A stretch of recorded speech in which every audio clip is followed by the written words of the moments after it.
And welcome to the House Insurance Committee. We have a couple of members who are on their way but just aren't here quite yet, so I'm going to hold off for just a minute before we get started, because we've got important and exciting stuff to do today. We wouldn't want to be missing anyone. And walked out. Well, they probably saw the agenda.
Oh, really?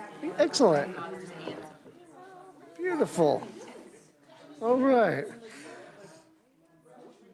Yeah, they broke some arms.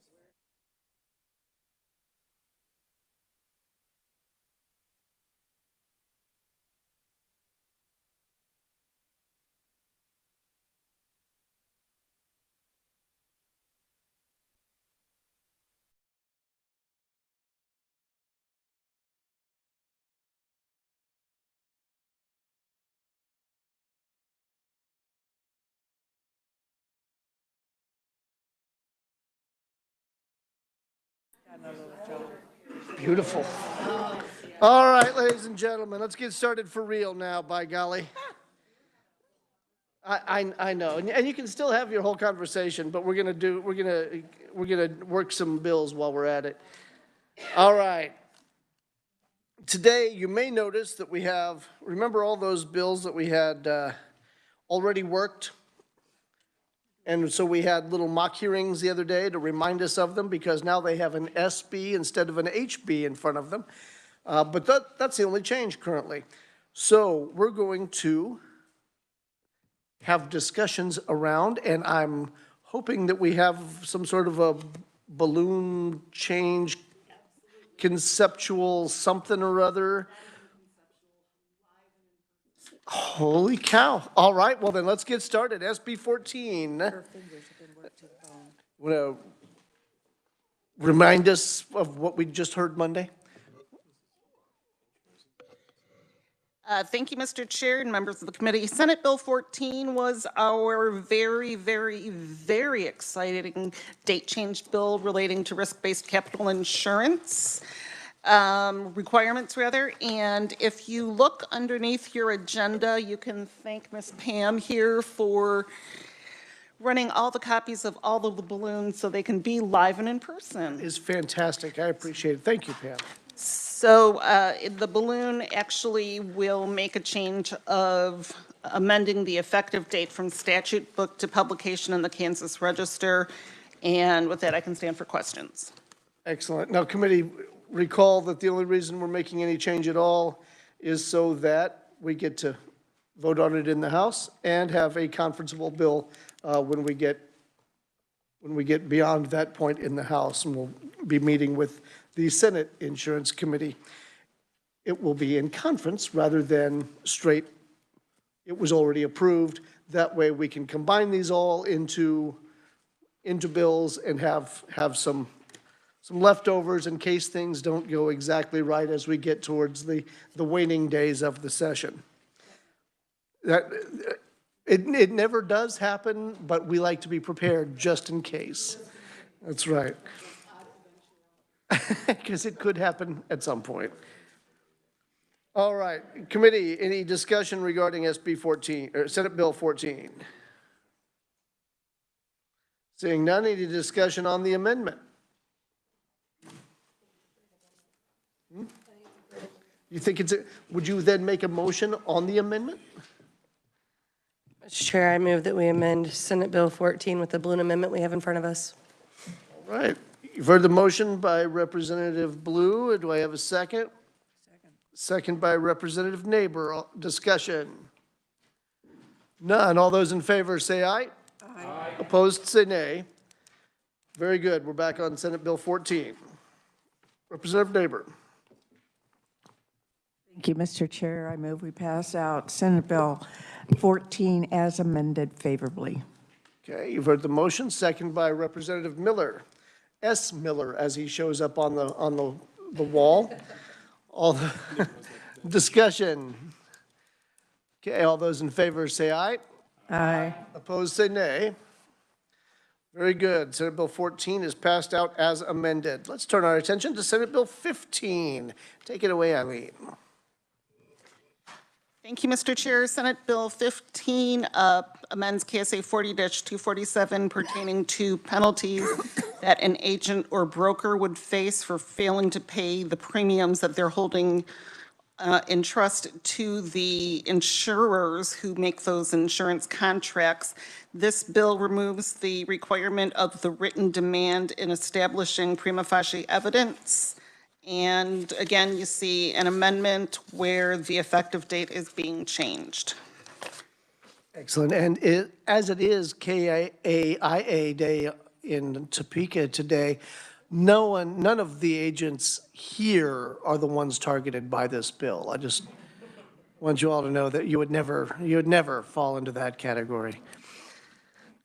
All right. Committee, discussion regarding SB 15 and its amendment. Representative Penn. Thank you, Mr. Chairman. I think that this is an excellent amendment, very well thought out, very well put together, and I would like to make a motion. Get to it, please. I move that we approve this amendment as written. Oh, very good. You've heard the motion on the SB 15 amendment, second by Representative Haskins. All those in favor say aye. Aye. Opposed, say nay. Very good. The bill, SB 15 is amended. Representative Neighbor. Thank you, Mr. Chair. I move that we pass out Senate Bill 15 as amended favorable for passage. All right. Heard a second by Representative Underhill. If there's discussion, I don't want to hear it. All those in favor say aye. Aye. Opposed, say nay. Very good. SB 15 is passed out as amended. Let's turn our attention to SB 17. Eileen, what is SB 17? Thank you, Mr. Chair. SB 17 is the bill that modifies requirements relating to the prepaid service plans and the registration of those individuals who solicit memberships on their behalf. So Senate Bill 17, as you recall, will discontinue the annual registration fee of $2 per individual. It changes the reporting requirement of those prepaid service plans from a biannual to an annual basis. It takes the amendments relating to the registration requirements and puts them into KSA 40-4209. Those requirements currently live in 40-4203, and since we're moving them to 40-4209, we're going to repeal 40-4203. And then we have another very, very important amendment to change the enactment date since this is such an important bill.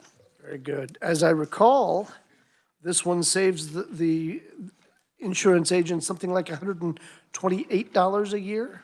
Is that right? Yeah. So for those of you who think we don't make an impact here, discussion regarding SB 17 and its amendment. Representative Neighbor. Thank you, Mr. Chairman. Again, the work has been done beautifully on this amendment, and I would move my amendment for Senate Bill 17. Very good. You've heard the motion. Representative Underhill seconds the motion. All those in favor of the amendment, say aye. Aye. Opposed, say nay. Very good. SB 17 is amended.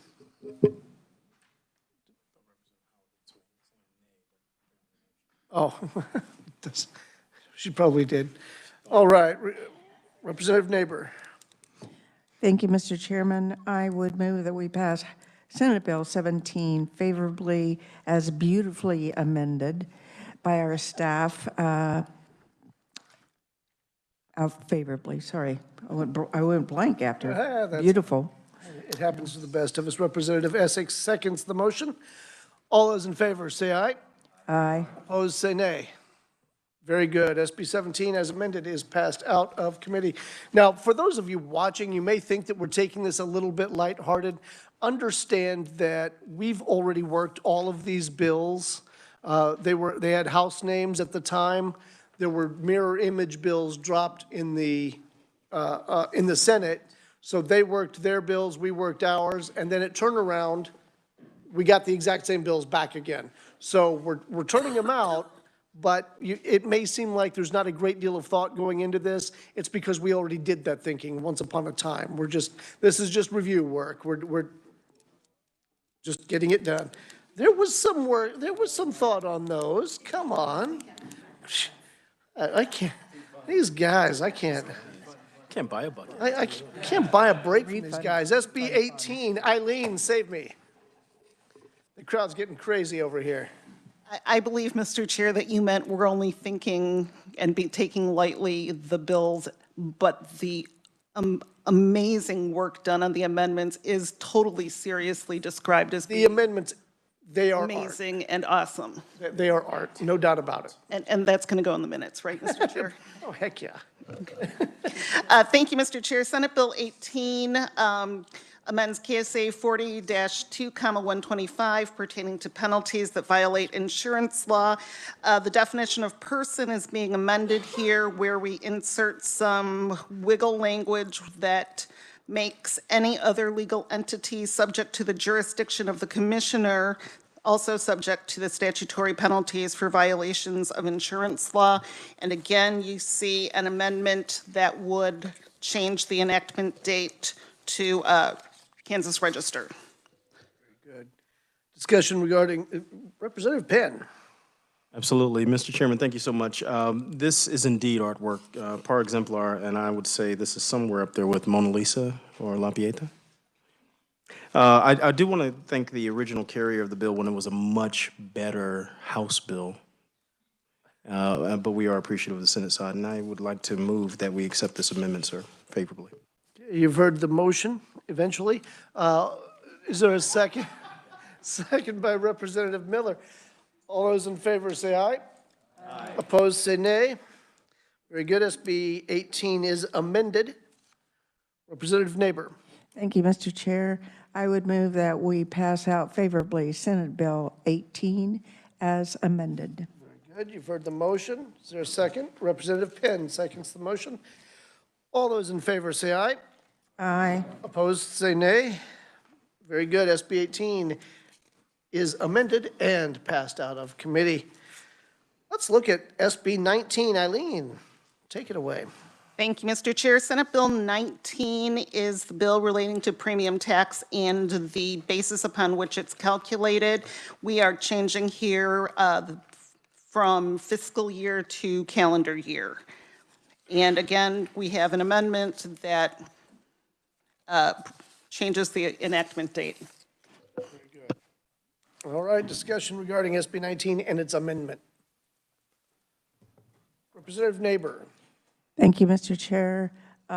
Again, this is a fine piece of work, and I can see some changes on this, but I think what's been changed is critical to the bill. So with that, I would move that we amend Senate Bill 19. Okay, you've heard the motion. Second by Representative Haskins. All those in favor say aye. Aye. Opposed say nay. Very good. SB 19 is amended. Representative Neighbor. Thank you, Mr. Chairman. I would move that we pass out Senate Bill 19 favorably as amended. All right. Motion made by Representative Neighbor. Representative Penn seconds the motion. All those in favor say aye. Aye. Opposed say nay. Very good. SB 19 is passed out. Let's look at SB 26. Eileen. Thank you, Mr. Chair. SB 26 amends KSA 40-3203 pertaining to the documents and requirements of those documents necessary for Medicare and health maintenance organizations and Medicare provider organizations to demonstrate fiscal soundness. This is the bill that I provided a chart with the current law and then what the bill would amend the requirements to. And again, we have an amendment that would change the enactment date to publication in the Kansas Register. Very good. Conversation regarding SB 26 and its amendment. Representative Woodard. Okay. Thank you, Mr. Chair. I move that the committee pass out Senate Bill 26 favorable for passage. Let's amend it first, though. After we amend it. Anyways, I'll come back to you. Did someone already make the motion to pass it out? You have to do that, second it, and then you can amend it. I agree with you, but apparently they changed the rules. Actually, it was the head of research that caused that chaos. I had to change the way I did things, so do you. All right, Representative Blue. Thank you, Mr. Chair. I really appreciate this amendment, and I'd like to amend Senate Bill 26 with the amendment we have in front of us. All right, you've heard the motion. Is there a second? Representative Woodard seconds. All those in favor say aye. Aye. Opposed say nay. Very good. Now we're back on the Woodard motion. That is to pass out SB 26 as amended. Representative Essex seconds that motion. All those in favor say aye. Aye. Opposed say nay. Very good. SB 26 is passed out as amended. Now let's look at SB 27. Is this the last of these? Yes. Okay, good. I'm sorry? Who hasn't spoken yet? I think Representative Meyer is going to be up next. All right. Eileen, give us a quick little update on SB 27. Thank you, Mr. Chair. Senate Bill 27 is the bill that would give the Commissioner of Insurance some leeway in setting fees for certain licensing applications. The bill has currently, actually, let me rephrase, the current law has flat, non-refundable fees stated for each type of licensure application. The bill would amend that to make that flat fee the ceiling and allow the Commissioner of Insurance to set a fee up to that amount that's currently published in statute, and then require the commissioner to determine the next year's fee by December 1st of the year, and then publish it in the Kansas Register. And again, there's an amendment to change the enactment date of the bill. Excellent. This is our up to bill. This is one of the good ones that I actually really liked when we passed this out. That was good. All right, Representative Meyer. Thank you for volunteering me, Mr. Chair. I think I'm following the way that we are doing this, so I would like to make a motion to accept the amendment. Thank you. Very good. You've heard the motion. Representative Collins seconds that motion. Yeah, I have to get in on the fun too, so I second that. Absolutely. All right, all those in favor, you've heard the motion and the second. All those in favor say aye. Aye. Opposed say nay. Well, that doesn't matter. The ayes have it. SB 27 is amended. Representative Howell.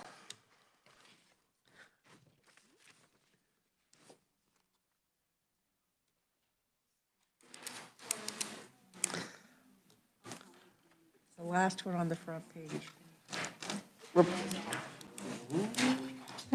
Okay, so I'm a little confused. We're on 27 still. We're on 27 right? Okay. as amended. Thank you, Chair. So, Chair, I would like to make a motion that we accept SB 27 as amended for passage. You've heard the motion from Representative Howell.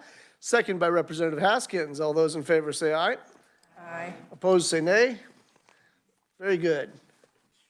SB 27 is passed out as amended. Yes, Representative Haskins.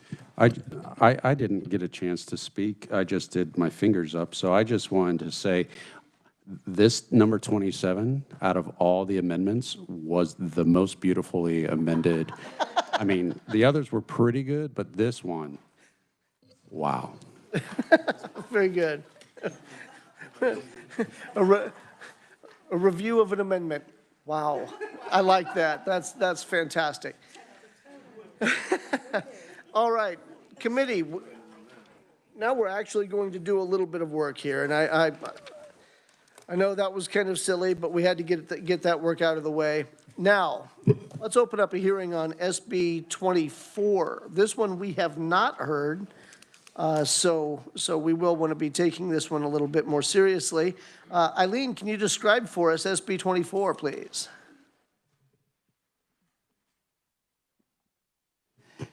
Thank you, Mr. Chair and members of the committee. Senate Bill 24 is the Senate version of our House Bill 2095, which we did not hear in this committee.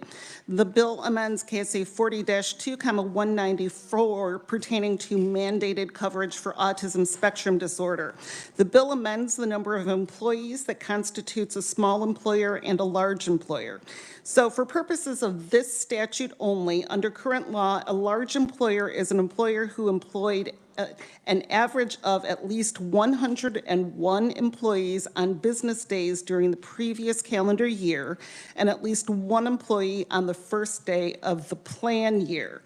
The bill would change the required average number of employees from 101 to 51.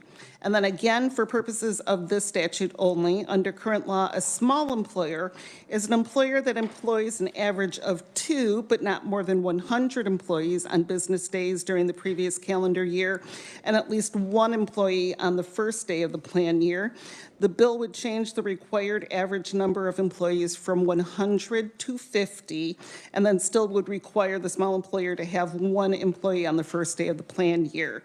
I've also made some technical changes to update language and conform the bill to current drafting practices. If enacted, Senate Bill 24 would become effective on January 1st of this year, and the Senate Committee of the Whole passed Senate Bill 24 on a vote of 38-1 on February 23rd. With that, Mr. Chair, I can stand for questions. Okay, I think I lost track somewhere along the way. As a large employer, we drop it from 100 to 50 as the requirement, correct? Correct. To 51, okay, yeah. However, for a small employer, We're going up to 50. oh, there you go. Okay. Okay, that was the part that I missed out on. Very good. All right, committee, questions for Eileen? Yes, Representative Collins. Say in the event of a sole proprietorship, does the owner count as an employee? In most cases, under ERISA, it does. That small employer would, yes. All right, thank you. Representative Proctor. So, and maybe you said this and I didn't hear it, but this is about coverage for autism spectrum disorder. What is the requirement for a large employer for coverage of autism spectrum disorder? Currently, or if the bill would be enacted? Well, yes. Okay, so for a large employer, currently, a large employer needs to have an average of 101 employees during the calendar year on business days.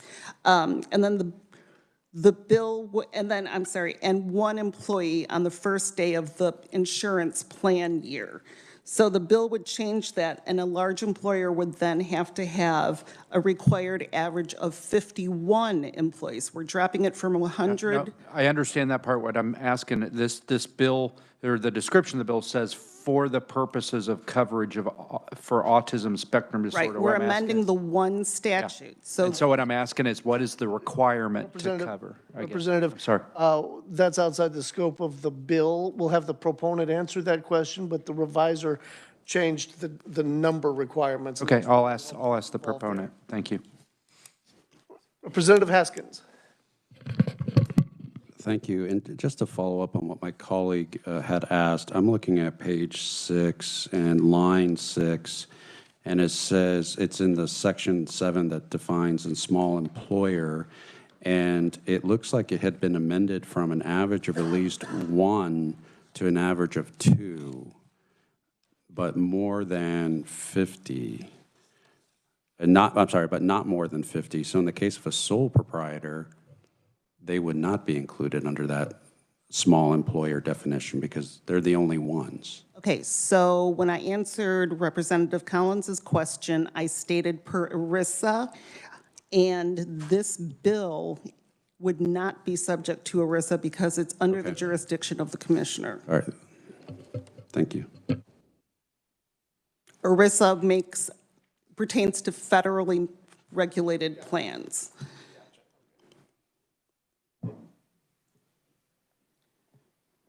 Right, committee, any further questions for the reviser? Seeing none. Thank you very much, Eileen. All right, we have a proponent listed, I believe. Let me make sure I'm telling the truth on this.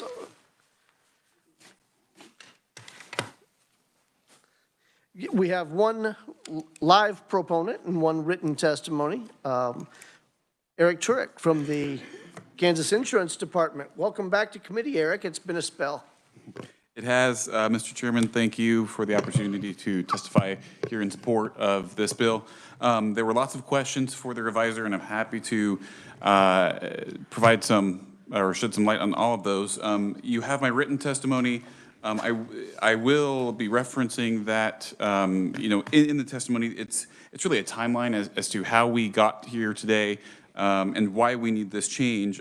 So essentially this bill, Senate Bill 24, it reconciles the definition of small employer across 2 different statutes in Chapter 40, or our insurance chapter. I'll be a little bit more animated today, just it's a little bit easier to explain the difference between these statutes. So essentially, there are 2 statutes that we're talking about here today. We're talking about the general health insurance statutes, and we're talking about specifically the coverage of autism. This is a specific statute that governs just that for employers. When the Affordable Care Act passed in 2010, there was a trigger come 2016. I'll back up a little bit first. So with the Affordable Care Act, there was this definition of small employer for the coverage of autism that was 2 to 50. That's what that was determined. So any large employer, anyone of 51 plus, they would have to cover autism, the diagnosis for and the coverage, the coverage for the diagnosis and treatment of autism spectrum disorder. Kansas eventually passed similar statutes. And so our general health insurance statute was 2 to 50. Our autism statute definition of small employer was 250. Everything was totally okay. But in anticipation for that trigger in 2016, the 2015 legislature passed House Bill 2352 to match that trigger. That would move that definition to 100. I can't speak to why that trigger would take place at the federal with the ACA that would move that 50 threshold to 100. But we did the same thing because in our statutes we have additional benefits that are not outlined at the federal level. There is a defrayal.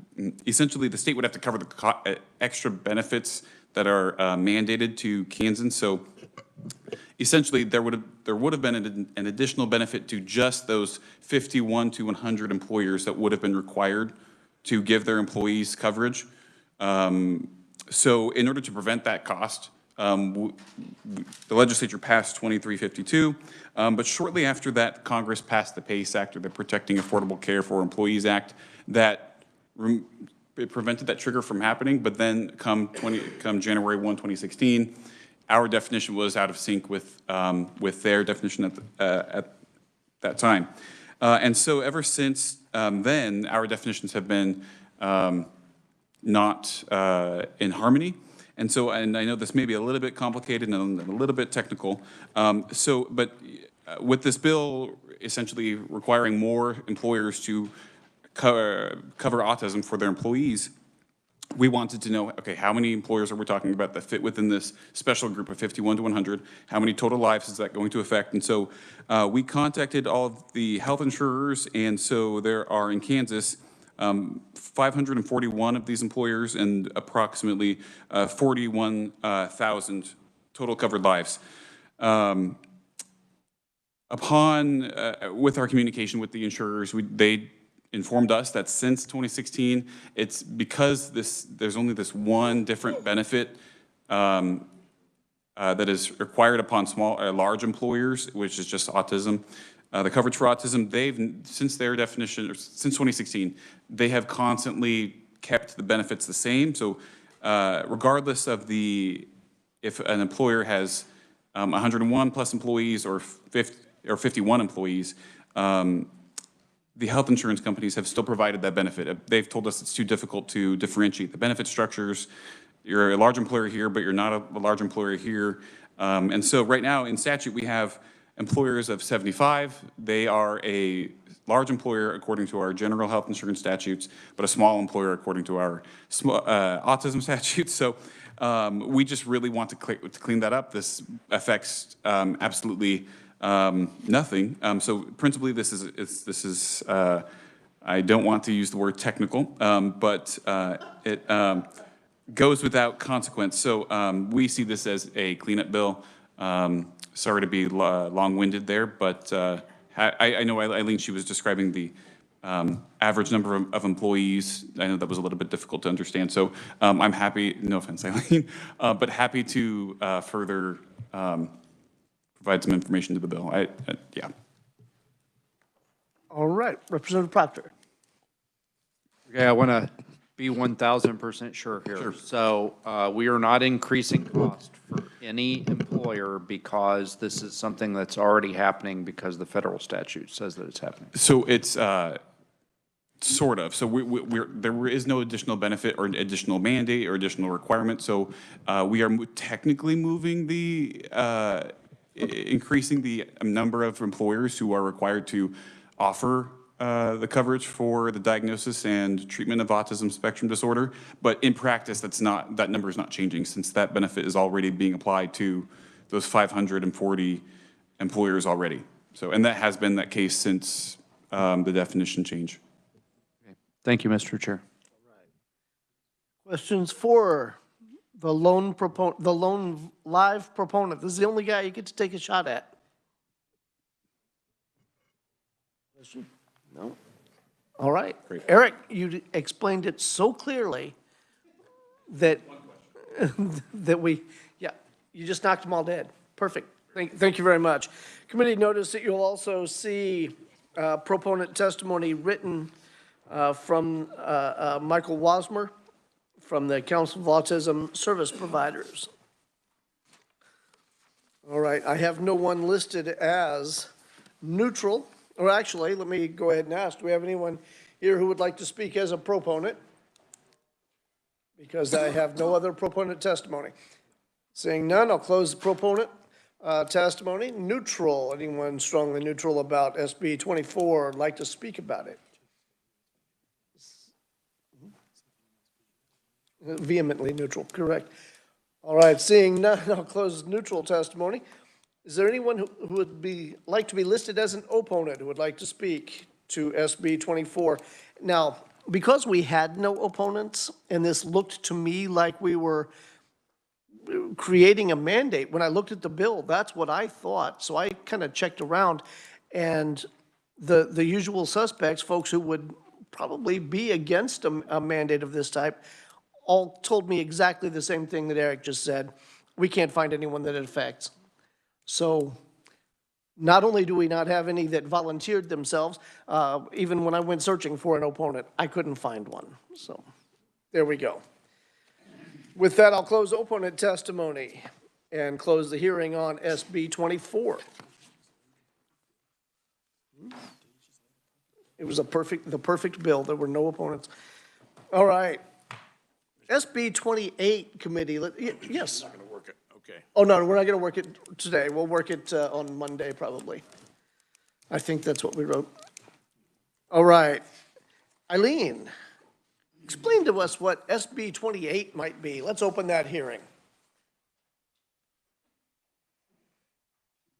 Thank you, Mr. Chair and members of the committee. Senate Bill 28 is the Senate version of House Bill 2093. We did this. Sorry. My bad. It would eliminate assessments paid by group-funded insurance pools and group-funded workers' compensation pools to the state for their supervisory service, refund balances in the pool's associated fee funds, and wind down those funds.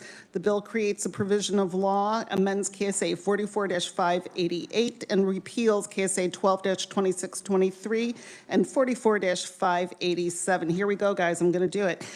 Currently, under KSA 12-2623, shortly after January 1st of each year, the insurance commissioner estimates the expenses for state supervision of the group-funded insurance pools for the fiscal year beginning on July 1st. Then, not later than June 1st of the year, the commissioner notifies each of the participants of the group-funded pools of the amount of each assessment, which is then due on July 1st of the year. The monies are paid into the group-funded pool's fee fund. And the identical process for the group-funded workers' compensation fee fund occurs under KSA 44-587. Senate Bill 28 would end the assessment process and refund all monies in the fee fund. The bill creates the group-funded pools refund fund, or refund fund, on July 1st and directs the Director of Accounts and Reports to transfer the balances and existing liabilities of the group-funded pools fee fund and the group-funded workers' compensation fee fund into the refund fund. The remainder of the monies left in the refund fund would then be returned to the entities that paid into the fee funds on a prorated basis based upon the premium taxes paid by each entity in the 2022 fiscal year. The bill would then abolish the group-funded pools fund and the group-funded workers' compensation fee fund, and the refund fund would then be abolished on July 1st of 2024. Lastly, Section 2 of the bill strikes a portion of KSA 44-588 that refers to fees paid pursuant to KSA 44-587, which we are abolishing. If enacted, the bill would become effective on July 1st, 2023, and Senate Bill 28 passed the Senate Committee of the Whole on a vote of 39-1 on February 23rd. And Representative Neighbor, I am sober. And with that, Obviously, Mr. Chair, I can stand for questions. Thank you very much. I love the description of that bill. That is a hoot right there. All right. All right. Committee, I would, do you have any questions for Eileen, first off? All right, yes, Representative Collins. Can she sing it? Yeah, I think she can. Well, actually, I was just wondering if that's the only fund in the refund fund.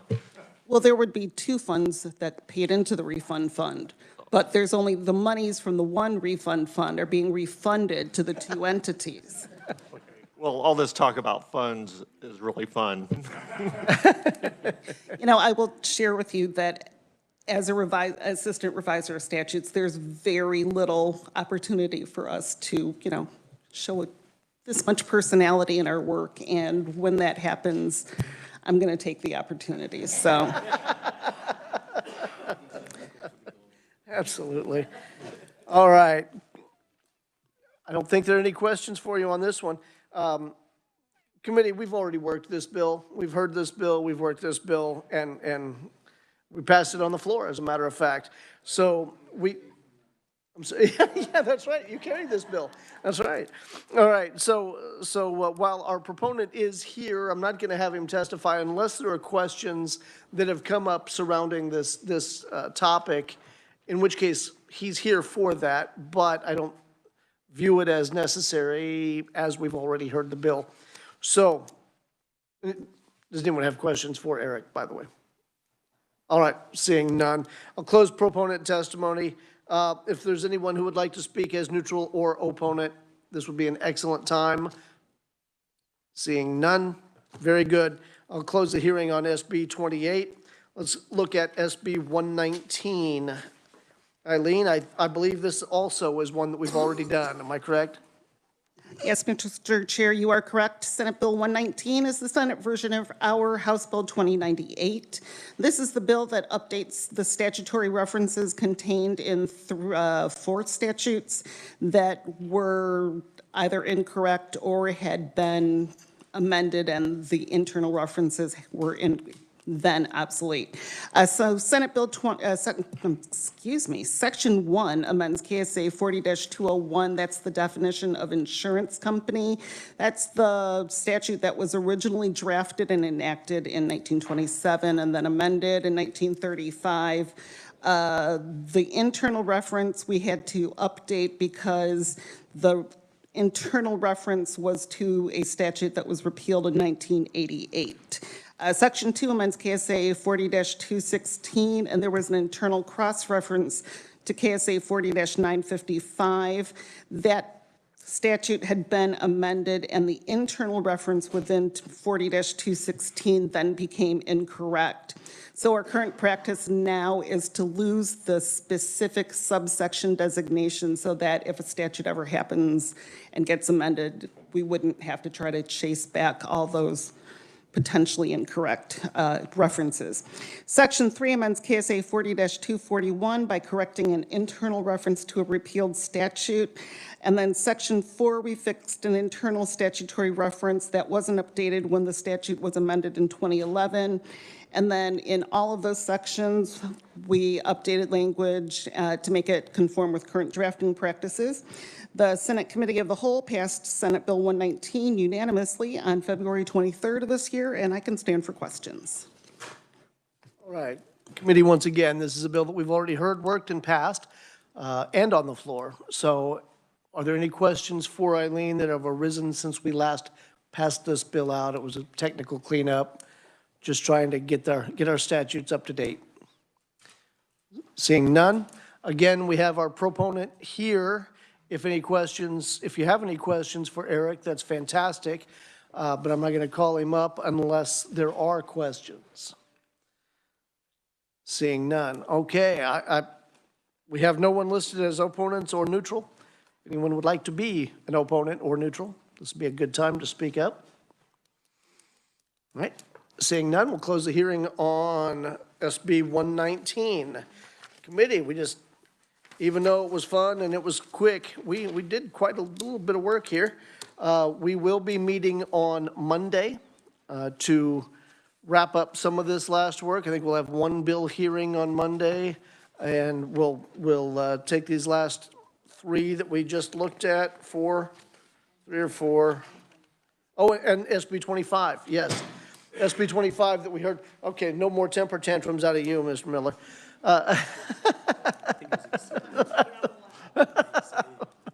But we'll be finishing up these bills that we just heard today, along with SB 25 that we heard last, was that Monday?